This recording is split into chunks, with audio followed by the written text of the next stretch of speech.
Welcome to the Who's Left podcast, a show about Indiana politics, history, and culture from the unapologetic perspective of the social democratic left. My name is Scott Aaron Rogers, and I'm recording from Bloomington.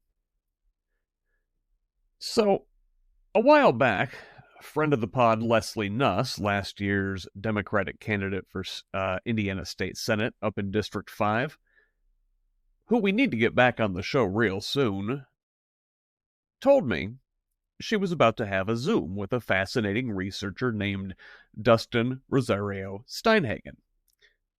Dustin, who completed his doctorate last July, was coming off a recent appearance on the popular podcast The Influence Continuum with cult expert Dr. Stephen Hassan.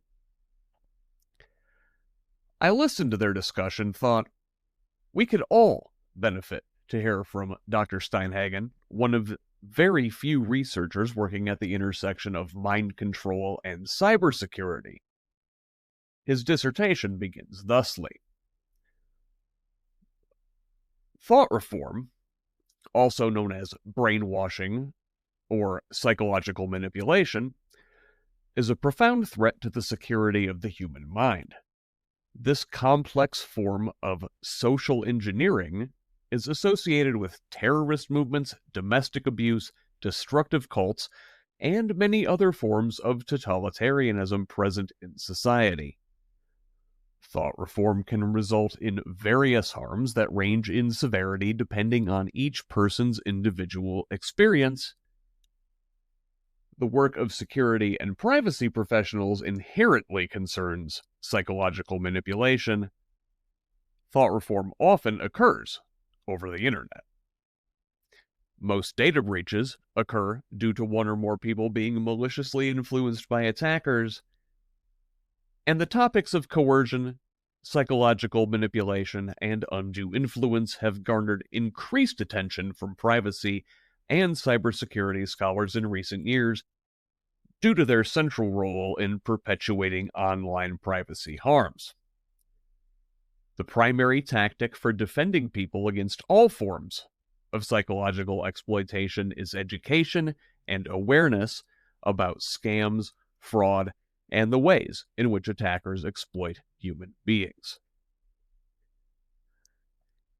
In this conversation, we talk about the research at the center of Dustin's doctoral thesis, define the scientific concept of psychological manipulation, and look at what kind of people are susceptible to it. Dr. Steinhagen introduces us to Robert J. Lifton's 8 criteria for thought reform and details how mental predators use these techniques online and in real life to groom people into an ideology. Finally, we'll discuss the ways we as individuals and together as a society can defend ourselves from these tactics. Before we turn to the interview, thank you all for your support, for liking and sharing on social media, for forwarding our articles and podcast episodes, for commenting, leaving reviews, and providing feedback, and especially for the financial support paid subscriptions provide. Your contributions have helped me make meaningful connections with fascinating people from across Indiana and beyond. We are building a network of Hoosiers dedicated to making this state and its government work for all of us, not just the elite few. I have so much more to give you, this community, and Indiana's future, but the reality is I need financial support to do this work.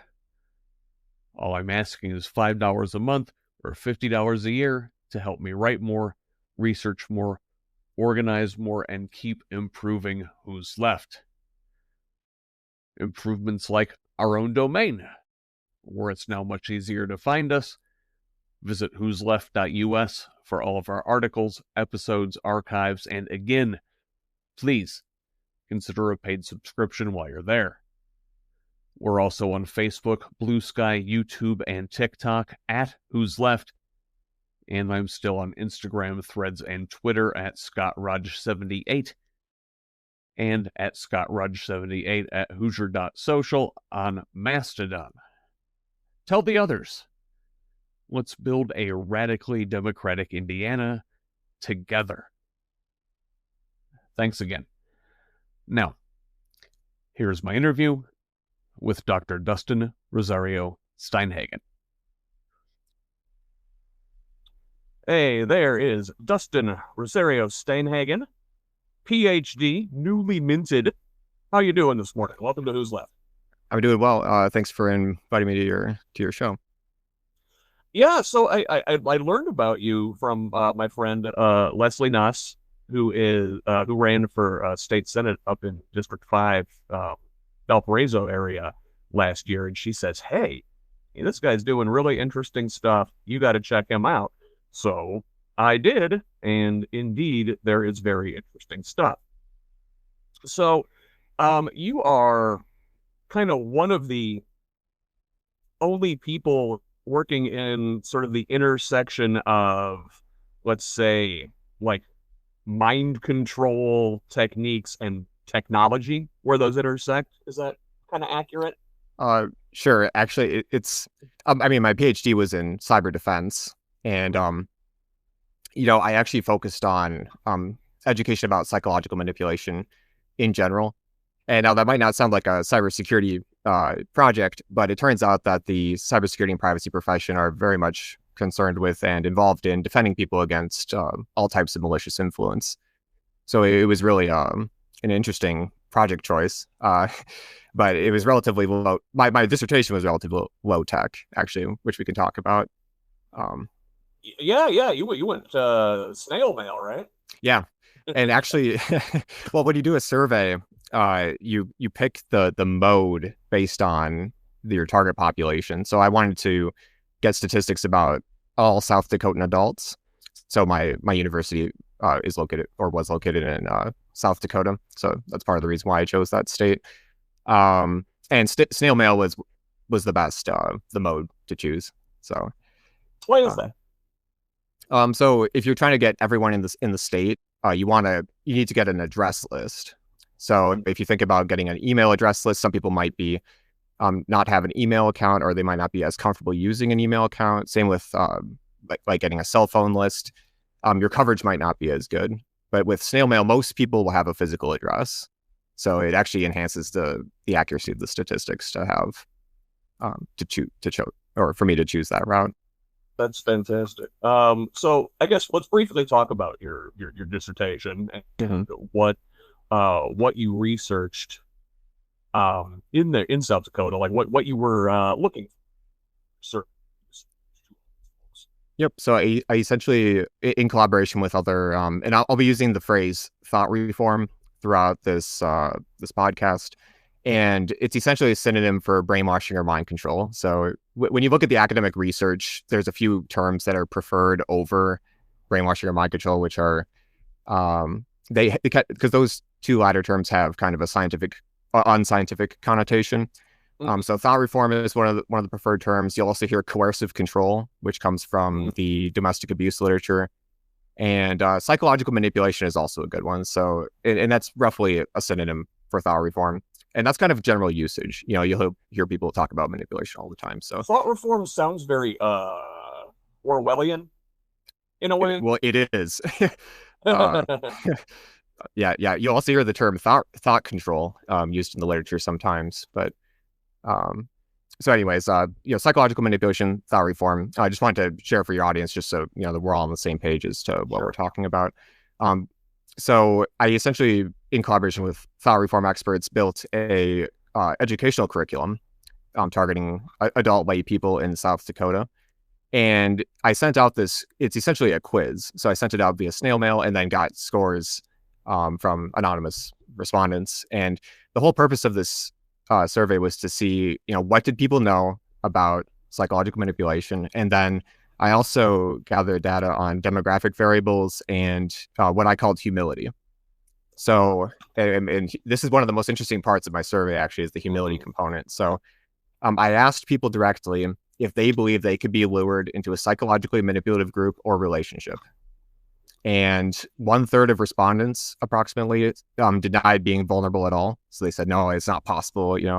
So they're essentially saying they're immune. However, about 2/3 of respondents actually were humble about their own vulnerability and said that they could be lured into a psychological manipulative group or relationship. So that just fascinating. And probably the most important insight from the dissertation is that when I did a statistical analysis of people who were humble versus those who weren't humble, those who were humble knew more about the topic. So they scored higher on the literacy test compared to those who thought they were immune.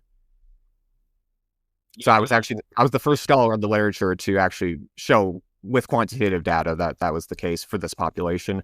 It has been theorized for a long time, actually, that being humble is protective. And that's something I want to talk with your audience today about, the importance of humility, accepting that we're all vulnerable to malicious influence. Yes, that's what I was going to say. Like when you say humility, it's like the most important thing. I would tell my kids this all the time as they're growing up, is that the most important thing you can know is that you don't know. Like there's a lot you don't know. And certainty that you know everything is usually a sign that you're vulnerable or misled or it could be a sign and unable to change your mind. It could be a sign that your mind's already compromised, to use security lingo. So just a few more stats up from the dissertation. Actually, so I got 147 responses, and 2 of those individuals denied that psychological manipulation was possible at all. So I called these thought reform deniers. So people that, they think it's a myth. You can't do that. Yeah, right. They brainwashing. No, that's not possible. It'd be interesting to interview some of these people and get kind of some qualitative data on kind of what their thought process is or how they can explain certain things. Like, why are scams possible? What about destructive cults, human trafficking? How does that all work if psychological manipulation is not real? That wasn't part of my survey, but that's good follow-up research ideas. And that's also something that's been talked about in the literature too, that there are people that deny that thought reform exists at all. And I've never met one of these individuals before, but apparently I found some in my survey, so they are out there. Does this sort of overlap with like the Dunning-Kruger effect? In that the people who think that they know everything are usually the people who know the least. Dunning-Kruger is a cognitive bias. So I'm not an expert in cognitive biases, but just in general though, I could talk about them. They're ways in which our brains act irrationally, or they make shortcuts over information or recording memories so that we can get inaccurate or we can behave irrationally in certain circumstances. So Dunning-Kruger is one of those things where some people who actually don't know much about a topic will feel more confident that they do know a lot. And then it's actually when you start getting exposure to that topic, when your humility starts to increase and you realize, oh man, I don't really know that much, until you actually get a lot of proficiency in that topic, and then your confidence starts to go back up again when you start mastering it. Yeah, I did my own research proud, right? Yeah. But then to answer your original question, is it related? I think it could be, and I think I want to talk about, actually, I kind of have a metaphor prepared. I've actually never used this metaphor before, so I think it'll be good to explain why someone could feel confident that they're immune, or that they know so much about psychological manipulation, but they've never read a book on it or haven't, listened to any podcasts about it, for example. So what I want to share with the audience is that there's 3 aspects to defending your personal security and privacy. And the first one is the most intuitive one. It's physical security. This is locking your door at night, not assuming that some thief isn't going to come by and break into your house. It might, for some people, especially higher risk groups, it could be self-defense training, arms training, people in the military. There's a lot of aspects to physical security. And of course, organizations have to care about that too. So this is the one that people have the most intuitive grasp on. The second one, there's been more awareness of in the past many decades, and that's cybersecurity, right? So this is having unique passwords on all your important accounts. Not sharing too much on social media, because, the more, the less privacy you have online, the easier it is for someone to, take your data and open up credit cards in your name or steal your identity in other ways, break into your email account, etc. So most people will have an appreciation for cybersecurity and they won't take it for granted. However, there's a third component to personal security, and for whatever reason, it's the least known, it's the least talked about. People just take it for granted, and it's the security of our minds. And it's actually the most important aspect. of your personal security, because it's who you are. It's your autonomy, it's your freedom of thought. It's making sure that your belief systems and memories aren't tampered with. It's interesting, because it's the most profound aspect of personal security, and yet why aren't we? Why does hardly anyone talk about this? So the metaphor that I would use is that, like these people that assume that they're just immune to psychological manipulation. It's kind of like thinking you're ripped, but you've never gone to the gym a day in your life. Like we would think these, we would just laugh at a person like that. Like, no, you're not ripped. You got to put in the work, to make sure you're strong. And yet, for whatever reason, when it comes to psychological manipulation, people will just assume that. They're like, oh, I would never fall for a scam. But like, how many books have you read? You could ask the person, like, how many books have you read about this, or how much time have you spent learning about how the tactics are used? And you never get the risk down to 0%. So, I mean, I've read dozens of books on social psychology, malicious influence, mostly concerning thought reform. But I mean, I could still be recruited into any number of psychologically manipulative groups if I'm not vigilant at the moment, or if I'm going through a rough time in my life, etc. So you're never immune. It's just a matter of degrees of vulnerability. Yeah, and yeah, boy, we all know like smart people who've fallen for a scam or been catfished, or I got taken in by some sort of charismatic leader. Is there a common trait that, I mean, wait, it sounds like we're all vulnerable to it, but is there like a common trait amongst people that really allows us to be hacked in this way? So I mean, we could spend the whole hour just talking about this one topic. It gets pretty complicated. To simplify things, the most commonly victimized people for thought reform, or any type of malicious influence for that matter, is normal and ordinary people. And we always say that in the cultic studies field, because we just want to emphasize that no one's immune. However, there can be factors that increase people's vulnerability. I talk about a lot of these in my dissertation, so I would cite that for anyone who wants more of a detailed coverage. And of course, this is talked about in other areas. But the prominent cultic studies scholar Margaret Singer talked about two situational vulnerability factors that are particularly relevant. So going through even a mild depression, and going through a life change of some sort. So that could be a change of job, recently getting divorced, or losing a loved one, losing a pet. Any kind of grieving, going through, starting a new college program, anything like that. So when your life is in flux, we become more vulnerable to the overtures of mental predators. And again, in combination with that, even just a mild mental health disturbance, which again, we're all vulnerable to. Anyone can go through some rough patches in their lives and go through a mild or moderate depression. So this isn't talking about, it's not a shortcoming of any group of people. It's actually just what we call situational vulnerability. Okay, so this is good. It's actually something I want to talk about, because I think a lot of people know, this is a political podcast that I do over here, and I'm unapologetically of the left. A lot of people over here on my side of the aisle, or the spectrum, or whatever you want to call it, look at, say, Trump supporters and go, y'all are in a cult. Are they? So and I'm willing to talk about this. The first thing I would say is that I don't proclaim to be a Trump expert. However, a lot of my colleagues in the cultic studies field have either written books on the subject, or have come out publicly to talk about their concerns about Donald Trump and what could be called Trumpism. So actually, I have some book recommendations here. The first one I'd recommend is Robert J. Lifton's Losing Reality. So this is a recent book that he's written. Actually, he only has a single chapter in here about Donald Trump, actually. But most of it covers his foundational research in thought reform. So he was actually the first scholar or one of the very first scholars to essentially create an academic model for how brainwashing works. And we can go through those 8 criteria, at least in part, in our talk today, because I wanted to talk about how to defend ourselves against any mental predator, not just Donald Trump, because there have been mental predators on the left too, and we can talk about that. Yeah, we'll get to those guys. Yeah. The other book recommendation I have is Dr. Stephen Hassan's The Cult of Trump.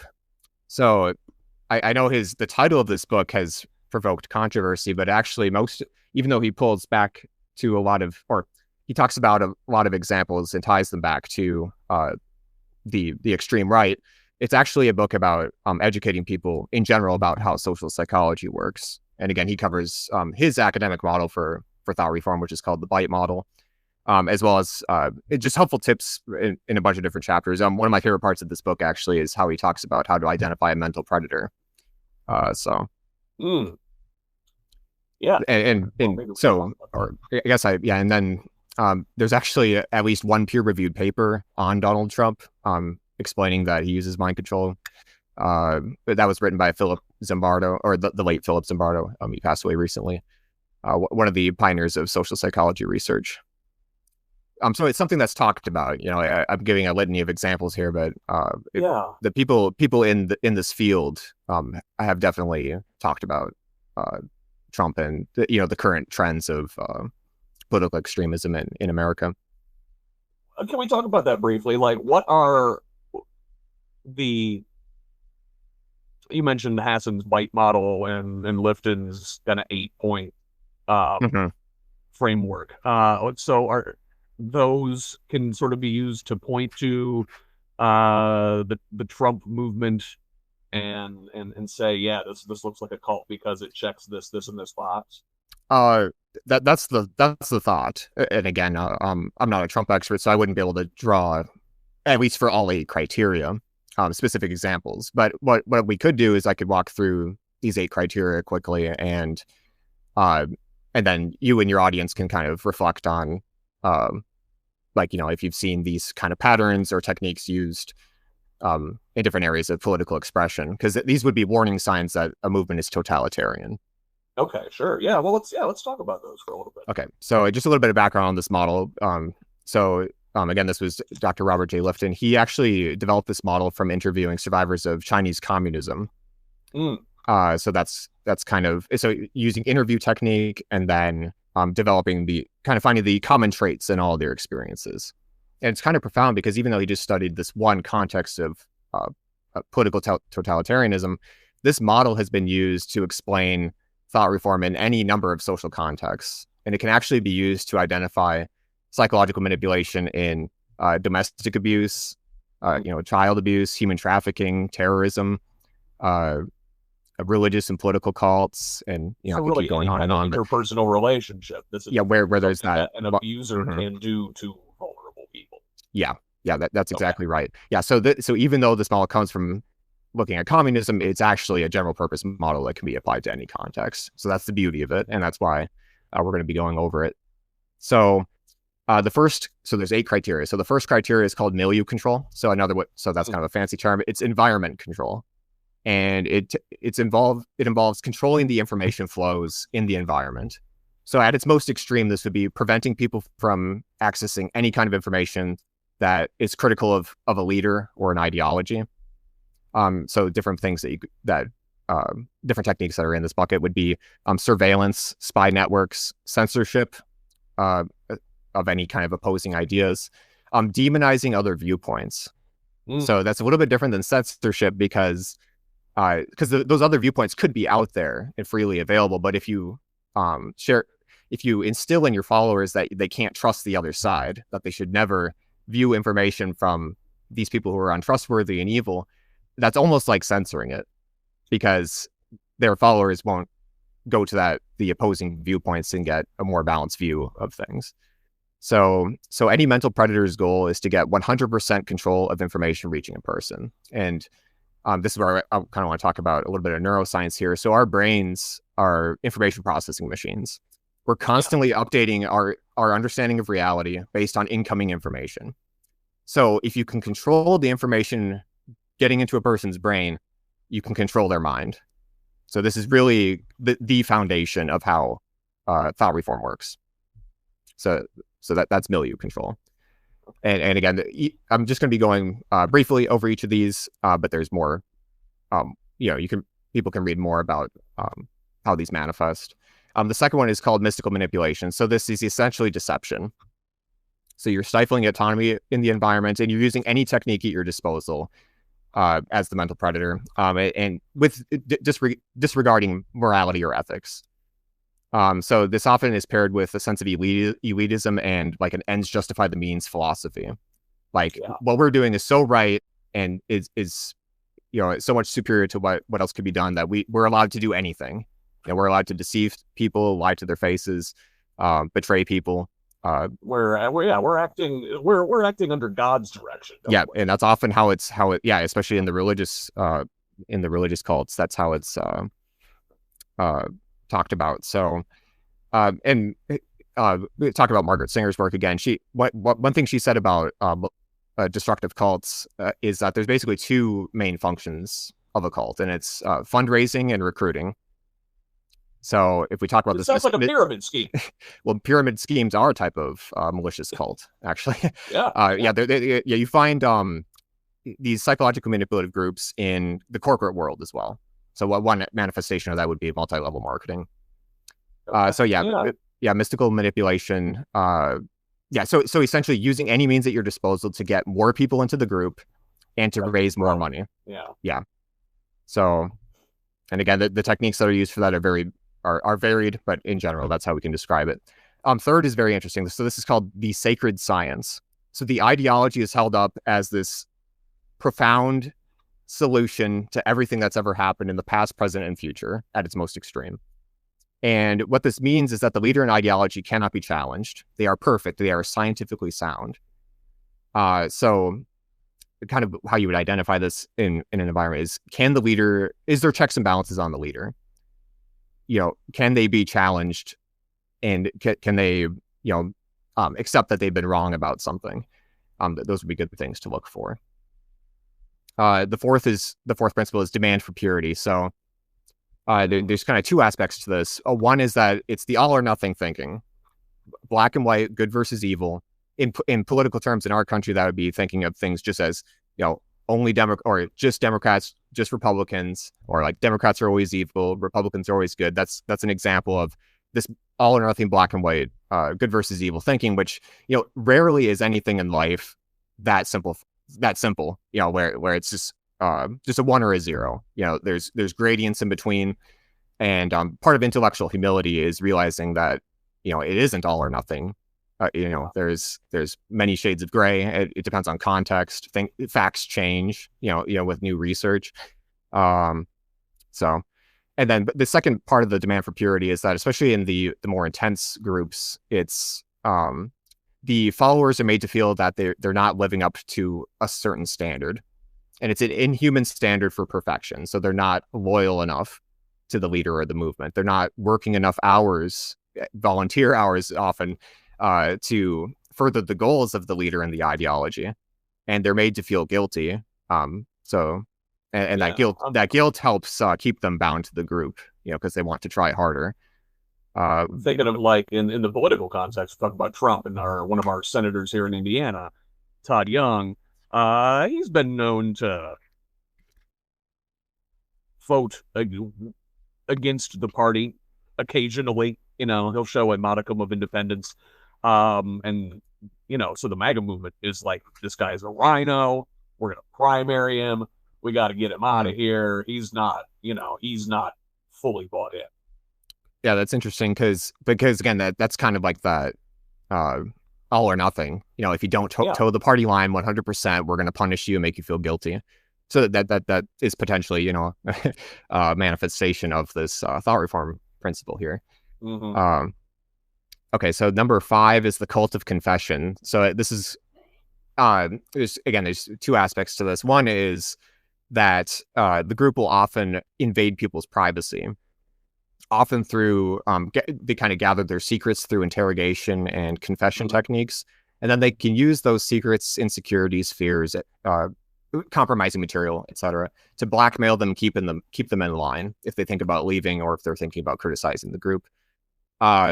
In the in the political context, like if you think about political cults, and this kind of goes back to the Chinese communism, you'd find these things called struggle sessions where people that were in this milieu would kind of confess everything they've done wrong, or how they're not living up to that standard of purity, how they still have to do work on their minds to become pure and follow the ideology and lead. Yeah. So it's often a group performance thing in a lot of these groups. Again, struggle session is one phrase that's used. They might be called different things in other groups. But that has a strong social and peer pressure component to it, where, our minds want to be consistent. So if you're confessing these things that might not even be real. So in Lifton's work, he talked about false confessions under duress. If you confess those in front of other people or put them in writing, like, you might start to believe those yourself, even if you know at first that they're false. So again, this kind of goes back to, you mentioned, or, it's thought reform sounds Orwellian. It is Orwellian, thought control and, even potentially manipulating people's memories. So that's they have to proclaim their love for Big Brother enough that they actually start to feel it. Yeah, and sadly, it's not. I mean, obviously that's a fictional work, but we've seen very similar things throughout history, and these things still go on today. So, number 6 is loading the language. So this is an interesting one. This is where you change the popular definitions of words to be something group specific, or you invent new words completely. And part of this is to stifle critical thinking, because you simplify the worldview into the black and white terms. So this actually kind of buttresses the demand for purity that we were talking about earlier. So often this comes in the form of God and devil terms. So I have an example here about the QAnon movement. They kind of changed the definition of a Democrat to be equated to someone who's a Satan-worshipping, child blood-drinking, pedophile, human trafficker. And that's obviously not what the definition of Democrat is. In fact, we would need to invent a whole new word for something like that. So again, one thing in extremism is that you see in different expressions of extremism, I should say, is that they'll have those God and devil terms. Yeah. And it's in line with the ideology and worldview, and simplifies the followers' thinking. And this is like a really old technique. I'm thinking, like, this goes back centuries, if not millennia. The all or nothing, group thinking, yeah. I have a section on the history of thought reform in my dissertation, if anyone's interested, because some of these techniques have been used for since the dawn of human civilization, but the modern form of what we could call brainwashing is actually a relatively recent invention. Does that go to like Bernays?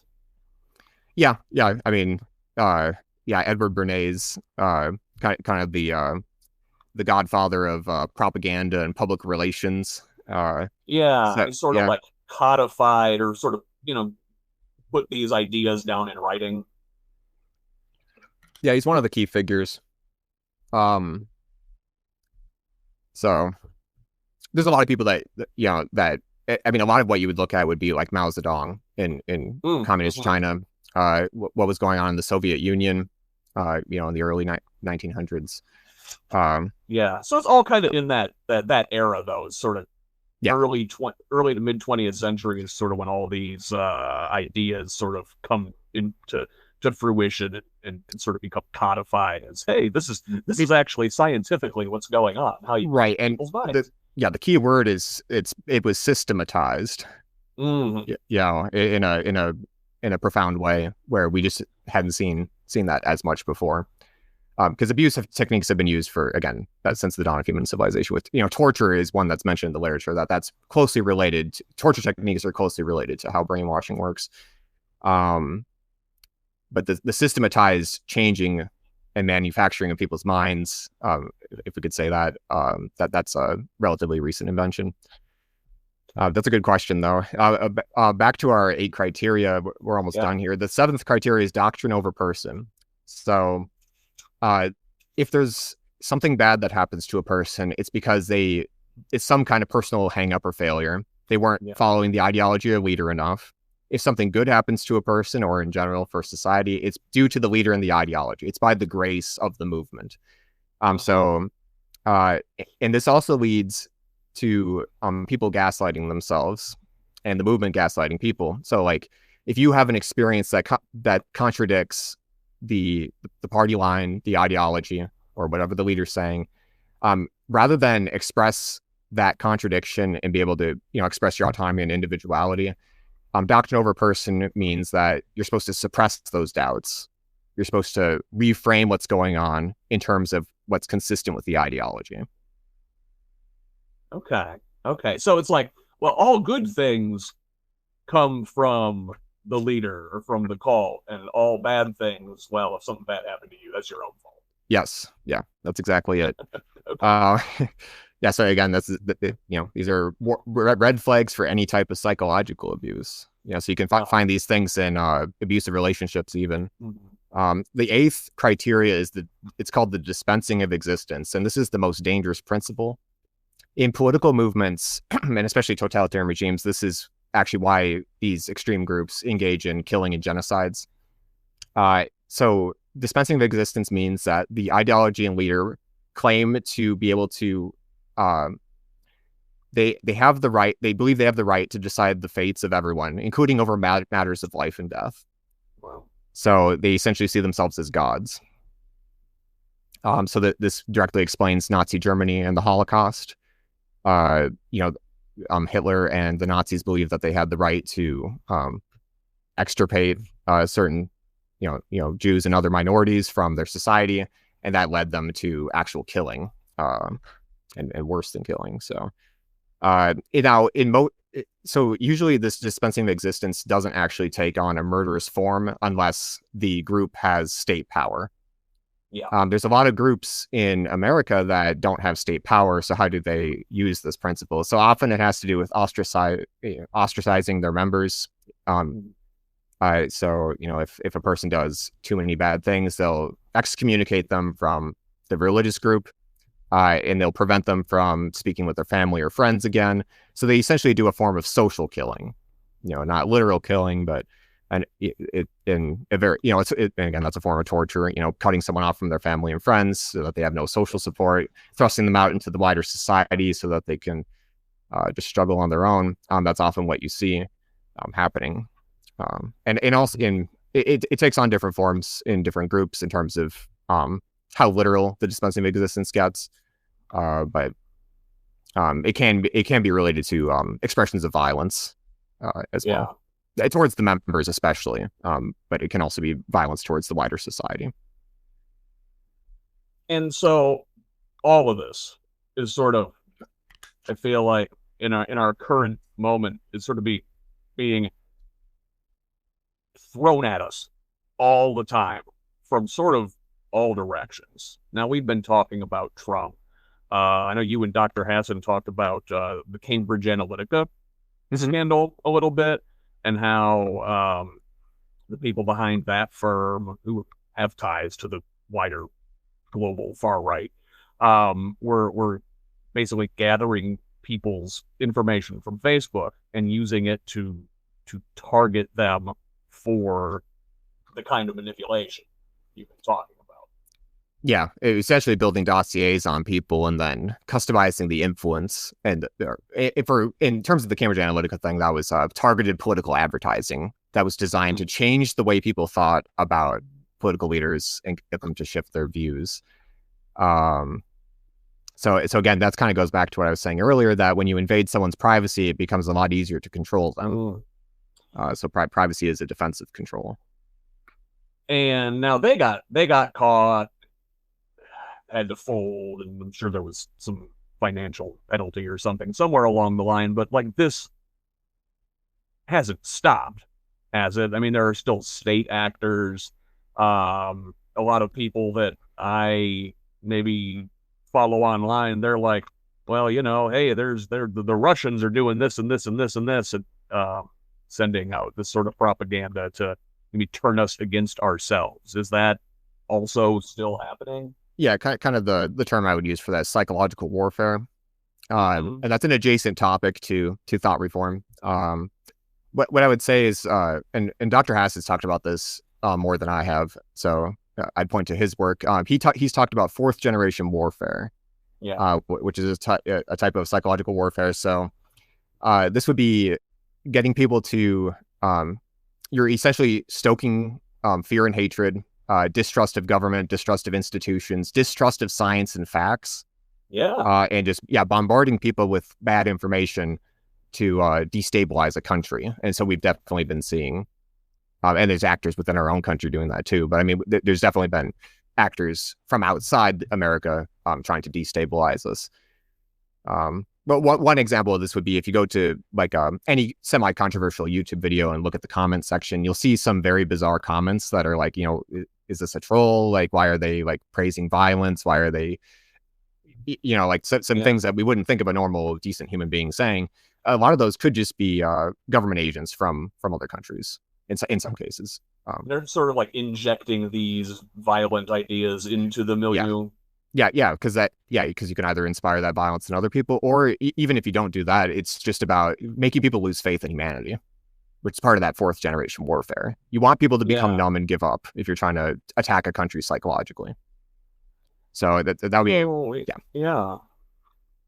We've been talking about this in the context of the far right and Trump, but I also see this a lot in online spaces with people over me. Like I consider myself like a leftist, kind of on the far left. Like if you hit RFK and Tulsi Gabbard, you've gone too far. But before you get there, I'd like to think of myself as a member of the sane left. Maybe humble and realize that I am susceptible to these things. But I do see these ideas injected into our spaces as well. And it's usually something like, well, there's no hope. Why bother? Both parties are the same. There's no point fighting. Like, no, America really is the devil. It's things like this. And I see a lot of people sort of maybe take the far left tack and then wind up coming back on the other side. Yeah, I mean, I like to say, hope is the most powerful human emotion. It's not too late. And even if we see examples and we can feel America turning more and more into a totalitarian regime, as we see this happening around us, that's not cause to give up or become numb. It is possible for a country to transform and redeem itself after totalitarianism. With Germany being a perfect example. They're a democracy now after their tragic history with Nazism. So I'm not saying it's gonna be easy. I'm just saying it's possible. And if there's a possibility, there's hope. So, is there something like this in what I like to call like the radical center? I also think of other spaces, again, thinking of in the American political dynamic. The don't worry, the system's fine, everything's gonna hold, the courts have got this, here comes Mueller, here comes Jack Smith, you don't need to do anything but, online resistance. Let the experts handle this. Is that in its own way sort of a kind of thought control? I can't speak to the political center. I'm sorry, but I just don't follow it. It's not my lane. I just don't follow it. But what I would say, an important thing from the thought reform research is that these techniques can be used in literally any social context. So to kind of sort of answer your question, is it possible that they're used by the center? Yes. And the answer is always yes for any social context. So when you take that into account, that's why it's important to understand how psychological manipulation works and what the red flags are in general, regardless of context. And you have to be vigilant about any type of social interaction that you have. so that that you're able to detect when someone's trying to take over your mind. So that's my answer. And this is something I had written down as I was listening to your interview with Dr. Hassan, and then like you sort of come to it later anyway, talking about China and how we all know that in the People's Republic of China, it's an authoritarian regime, and they use censorship and mind control and whatever to manipulate their population. Now, they would say, well, yeah, but we're doing it for good. This is to cultivate social harmony. Can these techniques be used for good, or is just the fact that they're sort of done non-consensually, like, is that the problem? I actually wrote a short section in my dissertation on beneficial aspects of thought reform. It's not 100% evil. However, when we think about it's a problem it's an imbalance in power. So it's inherently a moral issue. So the philosophical question here is: should a person, group, leader, country, etc., have complete or near complete control over a person's mind? That's the philosophical, ethical question. If it's possible for that to happen and the person not to be harmed, then theoretically thought reform could be used for good, or that it would be better to have it than to not to have it. However, what we see time and time again is that deception is used, gross abuses of human rights, stifling people's autonomy in a harmful way. Maybe it's possible to stifle someone's autonomy and for them to be happy. But again, when you look at these case studies, they often either end in tragedy or at the very least, people are being harmed. So I think that's the crux of the issue: is the person being harmed? And oftentimes the answer is yes in these thought reform environments. So that's why scholars such as myself are so concerned with this issue. Yeah. Because I'm thinking about this in the in the history of, like, in this country, say like right-wing attacks on the liberal media, right? Like our mainstream in this country has, in its way, sort of been trying, like, cultivating a harmonious society, as it were, keeping certain ideas out of the general milieu.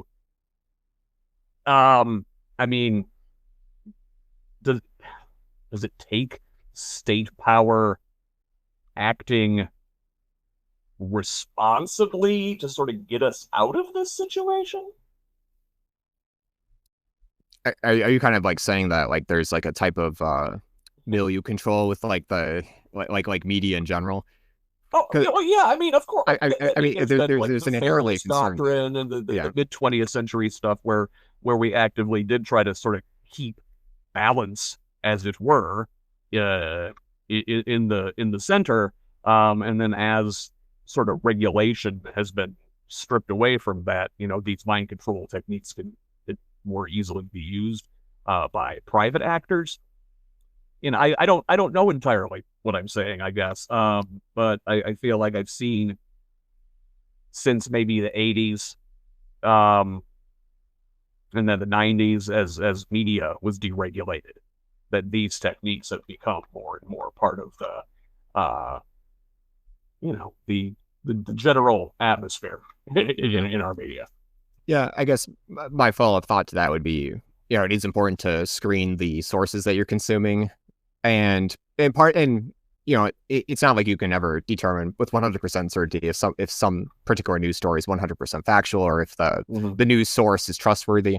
So, a diversity of news sources. One resource I use is Media Bias Fact Check. So they give a political rating for each news source that they have in their database, and then also factual rating in a tier. And then also, what my favorite part about Media Bias Fact Check is if a news source has failed a fact check, they will list examples of some of the things that were that they've gotten wrong or misleading. So that's just and I check that not, not every month, maybe not even every year, but every so often I'll check that for the news sources that I use just to see, like, has things changed? Has this news source started failing fact checks? Yeah. Maybe they're less trustworthy now. Maybe I won't take as much stock in what they're saying. But again, I mean, you can't not. I mean, well, some people might not watch the news. I mean, I do it a mild amount, but just to stay up to date with, I like to know what's going on just in general. But yeah, when you do expose, I guess where I'm going with this is when you do expose yourself like that to news sources, you are at the whims of what stories they're choosing to tell, any type of bias. Even changing one word in a headline can have profound effects on updating people's belief systems. So, okay, well, we're all vulnerable. It's just proceeding with humility. That's my advice. Be okay with changing your mind and being okay with being wrong about something. About that, we were talking about your physical security and your cyber security. How do we go about securing our minds? Sure. Yeah. And this is something I focused on in my dissertation. There's a lot of different techniques. The most important one is that humility aspect. However, directly telling someone they should be humble about their own vulnerability probably won't change their mind. Sadly, I wish it was that easy. No. But I'm going to give a cult documentary recommendation. So I watch a lot of cult documentaries with my wife. It's something we do a lot of, and a lot of them are not that good at educating the public about how thought reform works, and correctly or humanely portraying why people get involved with these groups and how they can get out. They often fail at that miserably. However, there is one really great cult documentary that I think every man, woman, and adolescent should watch. And it's called Seduced Inside the NXIVM Cult. So this is a case study about, it was like a self-improvement cult that was more geared towards women, and there was a sex trafficking component. So perhaps people have heard of NXIVM. This documentary is a masterpiece at convincing anyone that they are vulnerable, that this happens to normal and ordinary people. It's a gripping story. So as a suggested solution to, like, convincing people that they should be humble, I think watching that documentary, or it's a docuseries actually. Yeah, everyone should watch that docuseries. So that's my advice for the vulnerability component. Kind of paired with that is any amount of information that you can, or increasing your awareness and education about thought reform, psychological manipulative groups, these topics that we're talking about, and even other areas of malicious influence, scams, psychological warfare, propaganda, how influence techniques work in general, the psychology research in this area. Any amount of information that a person can learn will help bolster their defenses, because it'll increase your probability that you'll be able to identify a technique that's being used against you in the moment. Say you receive a scam call and they're, threatening you with arrest if you don't, send them money. If you've learned that there's something called amygdala hijacking, or that the mind hacker will try to get you into an aroused, negative emotion space, where you're either, you're super fearful and you're not thinking clearly, you might have an opportunity to pause and stop and say, wait, this is this technique that I've learned about. And then it could stop the scam from happening in the act. However, if you've never learned about that, your odds of defending yourself are almost zilch, so.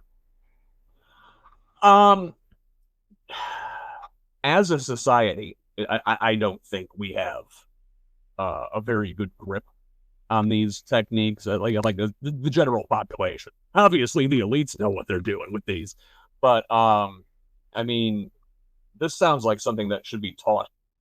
Oh, definitely. No, we've for decades, experts in the cultic studies field have been advocating for increased education awareness about these issues, and there's ways to do this non-politically, bipartisan.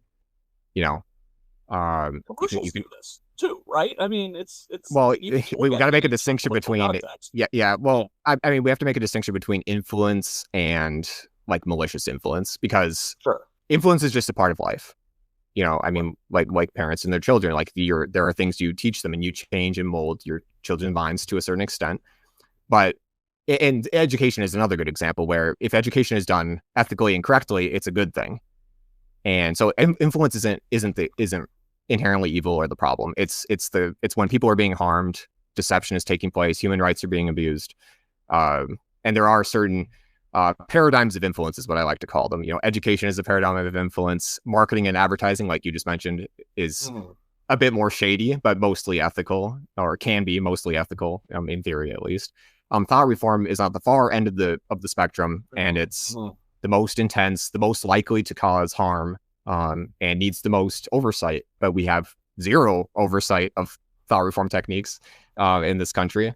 In fact, one thing I wanted to share with your audience is it's kind of an unfun fact about thought reform. There's essentially no legal protections against these techniques.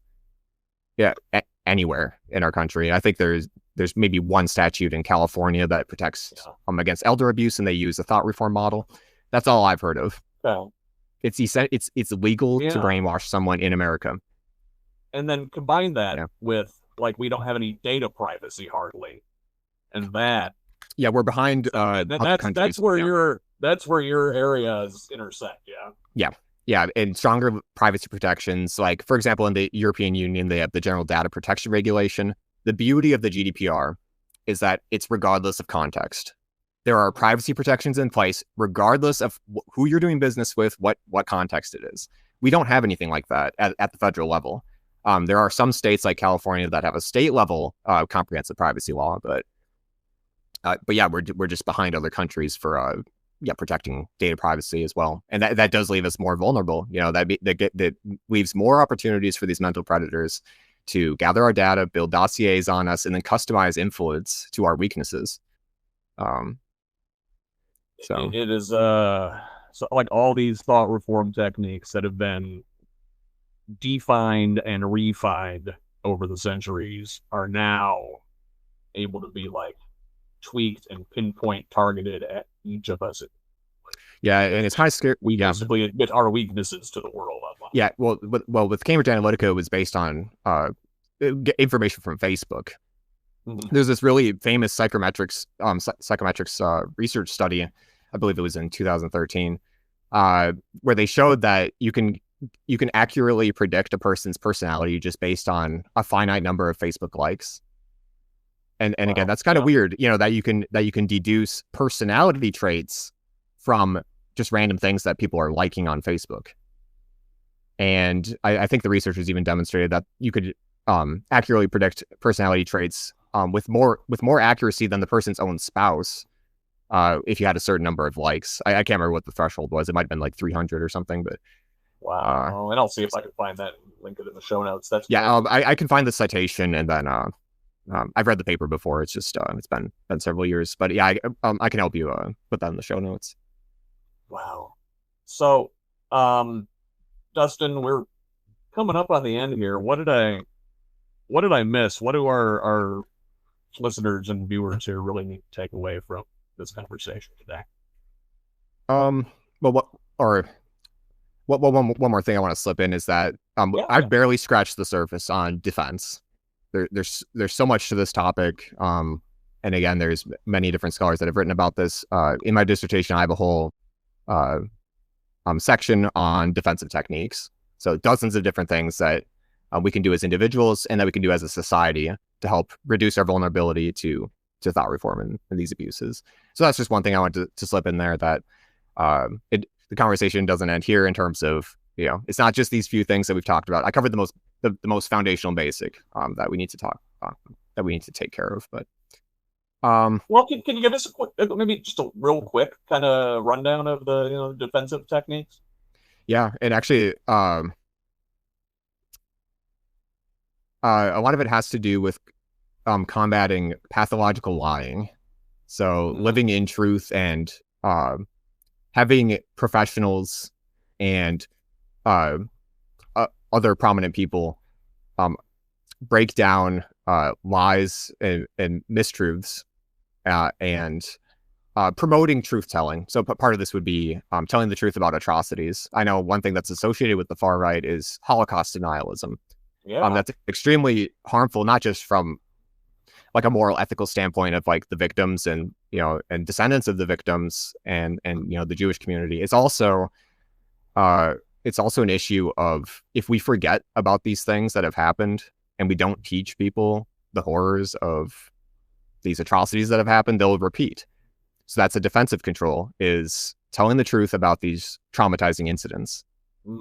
Because that again, that's awareness and that education component that'll be defensive. History matters.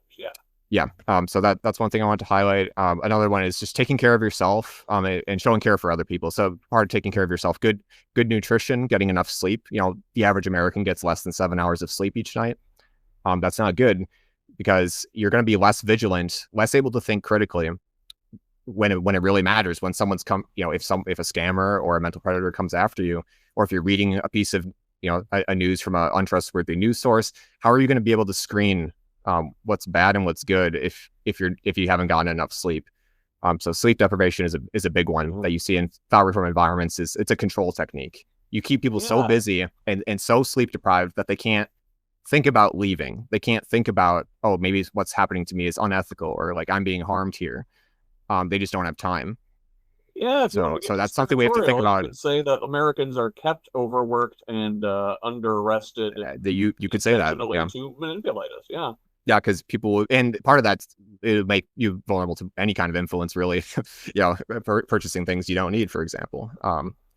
One other thing I want to talk about, because this is something that comes up with combating political extremism, and it's important to talk about, is when possible, it's best not to cut off contact with someone who's become politically extreme. It's important to show them kindness, have real conversations with them, and keep the communication lines open.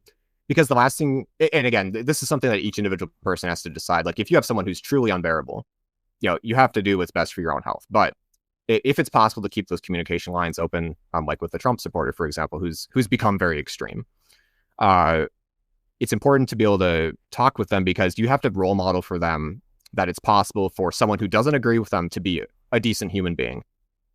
Because if you yell at them, cut off contact, call them names, you're modeling the wrong things. You're essentially reinforcing that us versus them. Yeah, you're reinforcing the us versus them. You're reinforcing what they're being fed on the other side, which is that the Democrats and the left are evil. That they don't care about you. That so you don't want to feed into that. So, and again, it can be hard to do, but this is something that Dr. Hassan has talked about in more depth, and he's actually more qualified to give specific advice on that than I am. So I'd point to his work, for example, in this book, but he's talked about it in other places as well, because that could be this is an intervention strategy to help de-radicalize, get people more, less extreme. So paired with that psychoeducation of how malicious influence works, this is how we can pull our country back from totalitarianism. Keeping lines of communication, just really like maintaining our humanity. Sounds like is the most important thing we can do.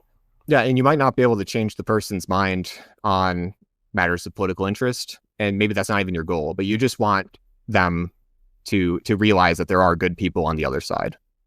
That'll help them from slipping even deeper into an extremist rabbit hole. We just want you to not ruin Thanksgiving. Yeah. Dustin, got some final words for us here today? I kind of already said my conclusion, which is maintain hope. There's good people in our country. It is possible to overcome this. We have literature on what's going on. We have literature on what we can do to combat the situation. It's just a matter of implementing these techniques, and it's a marathon. Defending people's minds. It's not a sprint. There's not going to be an easy solution. It's something that even when if things stabilize and turn back to normal, we're still going to have to worry about this, because we're so far behind as a country educating people about how this works. So that's what I would say is we'll probably get there. And there's hope. There's reason to hope. All right. Well, you know what? That's a good takeaway that we can't give up. We gotta keep trying, people, and we're gonna get there. We're gonna get there. All right. Dustin Rozario Steinhagen, the recently minted PhD. Thank you so much for joining me here on the Newslet podcast today. Thank you, Scott. It's been a pleasure. Once again, that was Dr. Dustin Rozario Steinhagen, a scholar working at the crossroads of thought reform and cybersecurity. He gives us an important framework with which to look at the mind control techniques being employed all around us at all times. We didn't get to spend enough time talking about how to defend ourselves against malign influence, but he did devote significant space to this topic in his dissertation, so let's dig in. As one of Dr. Steinhagen's mentors, the computational psychologist Dr. Shimon Edelman explains, the human brain is a computer, and the mind is computation. And as such, it can be hacked. Cult leaders, con men, and despots all understand these mind tricks and utilize them to run different versions of the same scam, deceiving people into giving up their autonomy by unethical modification of their identities. So, just as the computers on our desktops and in our pockets are susceptible to viruses, so are our brains. In times gone by, these mind viruses, and I kind of hate to use that term because, like all things, it has been co-opted and weaponized by the right, spread more slowly. Techniques of the analog era, like pamphlets and direct mail and one-on-one recruiting, are the equivalent of taking a floppy disk from one workstation to the next workstation to install a new program. We used to have to do it this way from an old IT guy. Old man yells at cloud. But the internet has multiplied the problem exponentially. Social media is like plugging your head into LimeWire. You might download every song you ever wanted, and you might get brain AIDS. All of us are vulnerable, particularly in times of rapid change. War, natural disaster, economic instability, social upheaval. Hey, that sounds like now. The widespread uncertainty, isolation, and anomie leave individuals even riper for exploitation. And that right there is a $100 word, anomie. The term, commonly understood to mean normlessness, was popularized by French sociologist Émile Durkheim, who defined it as derangement and an insatiable will. He used the term the malady of the infinite, because desire without limit can never be fulfilled. It only becomes more intense. For Durkheim, anomie arises more generally from a mismatch between personal or group standards and wider social standards, or from the lack of a social ethic. And if that doesn't describe a handful of oligarchs commandeering the power of the state because, well, that's best for humanity in the really long term, in a single word, I don't know how to say it better. The point is, times of uncertainty leave people searching for answers.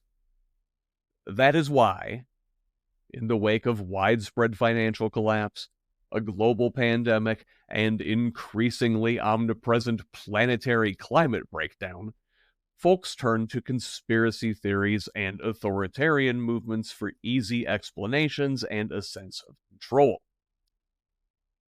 So, what is the vaccine to combat the mind virus? Scholars and experts have advocated for more legal protection and more education in the areas of critical thinking, reasoning, and detecting faulty logic. Others suggest a public health approach. Think anti-tobacco and safe sex campaigns. Also needed are protections for journalists and whistleblowers, data privacy, and fully informed consent. I think it's safe to say a Trump-Musk administration with RFK Jr. acting as health czar, a conglomerate of con men completely dependent on the proliferation of lies and misinformation for their power and wealth, will not be distributing the vaccine.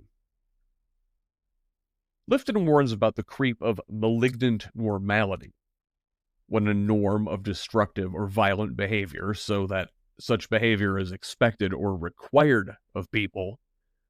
For example, doctors were to do no harm, were conditioned to help carry out the Holocaust.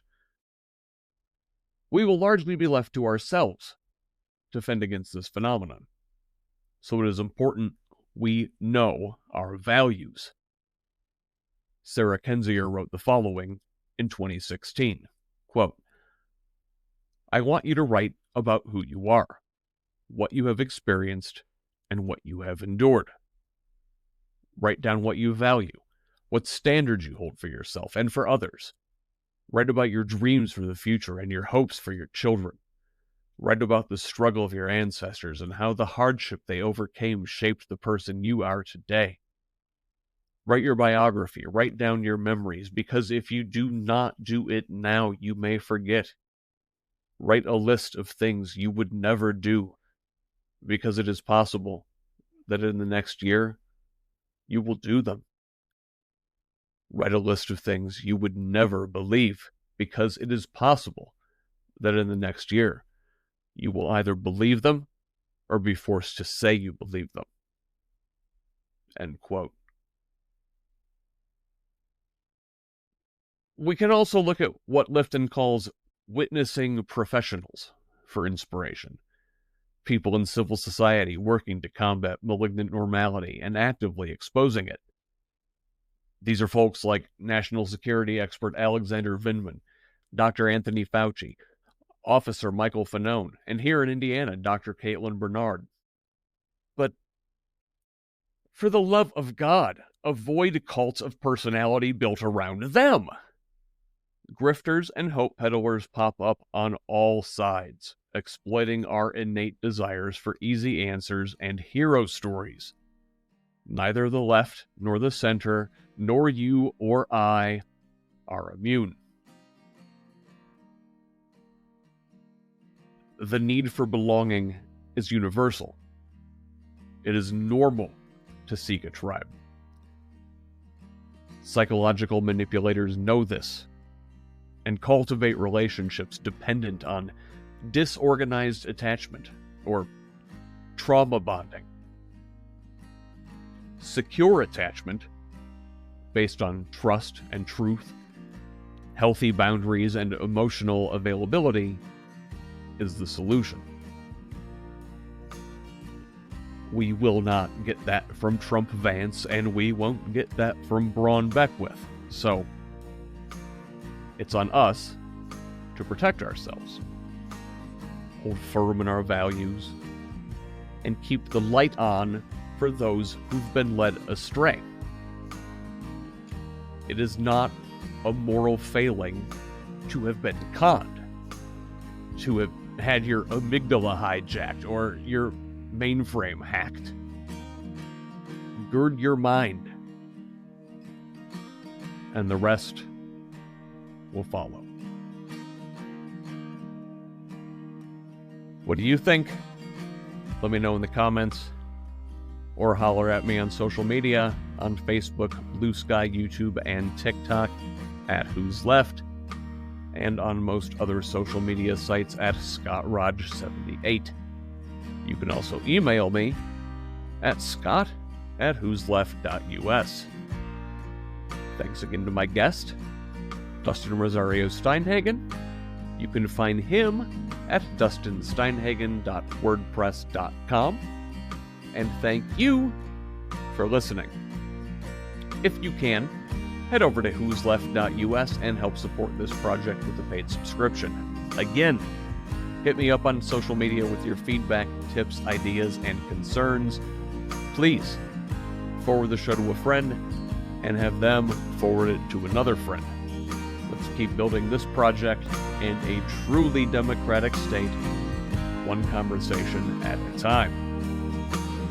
Until the next one, this has been the Who's Left podcast. I'm Scott Aaron Rogers. Love each other, Indiana.